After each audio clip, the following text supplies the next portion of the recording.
Street ফুডে boneless ইলিশ খিচুড়ি পাওয়া গেলে কেমন হয়? পৌঁছে গেলাম বৈষ্ণবঘাটা পাটুদির এই দোকানে। শুরু করলাম আম চিকেন দিয়ে। কাঁচা আমের পাল্প আর মিক্সড চিকেনের প্যাটি, হালকা টক মিষ্টি ফ্লেভারটা বেশ ভালোই লাগছে। দোকানে মাটন প্যান্থার আছে চ্যাপ্টা শেপ, তবে ফিলিং এ ঠাসা। জাফরানি পোলাও কম্বোতে পোলাওর সাথে ভেটকি মাছের fish ball, crispy outer coating আর মিক্সড ভেটকির ফিলিং, নট ব্যাড। একই কম্বোতে আছে চিকেন কষা, তবে স্ট্রিট ফুডে ভেটকি পাতুরি খাবো কোনোদিন ভাবিনি।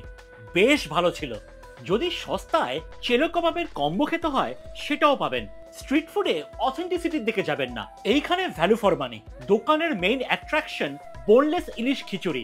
খিচুড়ির মধ্যে বোনলেস ইলিশের টুকরো আর সঙ্গে ভাজা ইলিশ মাছের পেটি। না দাদা, এই স্বাদের ভাগ হবে না।